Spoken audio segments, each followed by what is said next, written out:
Guys, welcome to our channel. ఇవాళ నేను chicken dum biryani అయితే చేయబోతున్నానండి. చాలా సింపుల్ ప్రాసెస్లో, లేట్ చేయకుండా ప్రాసెస్లోకి అయితే వెళ్ళిపోదాం.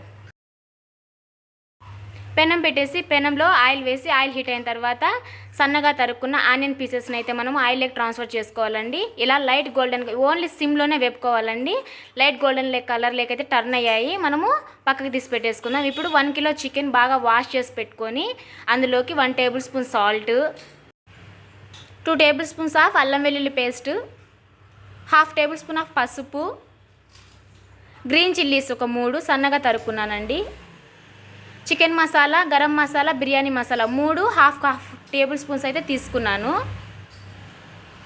ధనియాల పొడి 1 టేబుల్ స్పూన్ తీసుకున్నాను, మిరప్పొడి 1 టేబుల్ స్పూను, 2 టొమాటోస్ తీసుకొని పేస్ట్ చేసి పెట్టుకున్నాను, 1/2 కప్పు పెరుగు కూడా యాడ్ చేశాను.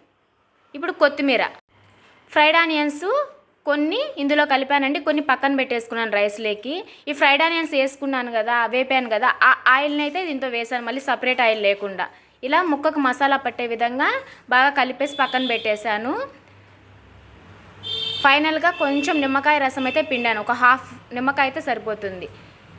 1/2 అవర్ మ్యారినేషన్ కోసం పక్కన పెట్టాలి ఆ చికెన్ అంతా. ఇప్పుడు బాస్మతి రైస్ 2 గ్లాసులు తీసుకొని బాగా వాష్ చేసుకున్నాను.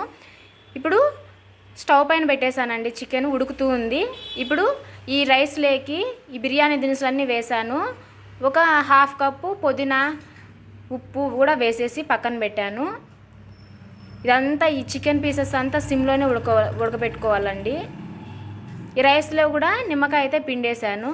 ఇప్పుడు ఉడికేటప్పుడు ఇలా ఆయిల్ తీసి పక్కన పెట్టుకుంటున్నానండి, ఎందుకని మళ్ళీ చెప్తాను. ఈ చికెన్ ఫస్ట్లో హై ఫ్లేమ్లో 5 మినిట్స్ ఉడకబెట్టుకోవాలి, తర్వాత అంతా సిమ్లోనే ఉడకబెట్టుకోవాలండి, ఎందుకంటే మాడిపోతుంది. మూత పెట్టేసి కాసేపు ఉడకబెట్టేసుకోవాలి. బాగా ఉడికిపోయిందండి, దాన్ని తీసి పక్కన పెట్టి ఇండక్షన్ స్టవ్ పైన చేస్తాను కాబట్టి పక్కన తీసి పెట్టేసుకొని రైస్ అయితే పెట్టేశాను. రైస్ కూడా ఆల్మోస్ట్ ఒక 50% దాకా ఉడికింది, 90% దాకా ఉడికిందండి. ఇలా మెతుకు పట్టుకుంటే ఇలా మెత్తగా అయిన తర్వాత తీసి పక్కన పెట్టేసుకొని ఆ వాటర్ అంతా వడిచేసాను. ఇప్పుడు ఈ చికెన్ దాంట్లోకి అయితే అన్నం అయితే ట్రాన్స్ఫర్ చేస్తున్నాను. పక్కన తీసి పెట్టుకున్నా అని చెప్పాను కదండి, అన్నం చికెన్లో ఉండే ఆయిల్ అది ఇలా పైన పోసేదాన్ని పక్కన తీసి పెట్టుకున్నాను, బాగుంటుంది అలా వేస్తే. ఇప్పుడు ఫ్రైడ్ ఆనియన్స్ కూడా వేసేస్తున్నాను.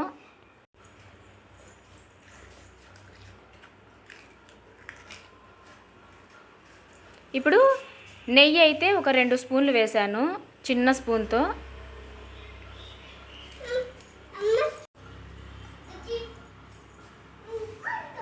ఇప్పుడు పుదీనా కూడా వేసానండి పైన. ఒక 10 మినిట్స్లో లో ఫ్లేమ్లో అయితే పెట్టేసుకోవాలి. పైన దమ్ము కోసము ఆవిరిపోకుండా ఇలా గిన్నె అయితే పెట్టేశాను వాటర్ వేసి. 10 మినిట్స్ తర్వాత అయితే తీసానండి, చాలా బాగా వచ్చింది, స్మెల్ అయితే అదిరిపోతుంది అసలు.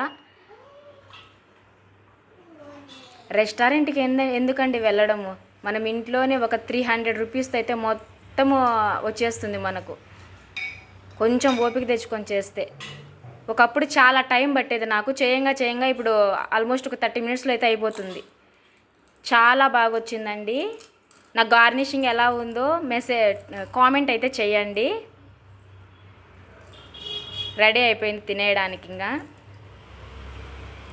మా పాప అయితే తినేస్తుంది అవ్వంగానే. చాలా బాగుంది గాయస్, చాలా బాగా అయితే చేసింది గాయస్. నెక్స్ట్ సారి ఇంట్లో ఉన్న మా మమ్మీని ఎంత బాగా చేసిందో, సూపర్ ఉంది గాయస్. నేను తింటున్నానండి, ముక్క బాగా ఉడికింది, రైస్ బాగా ఉడికిందండి, సూపర్ అంటే సూపర్ అసలు. నాకు నేనే ఓటింగ్ ఇచ్చేసుకుంటున్నా.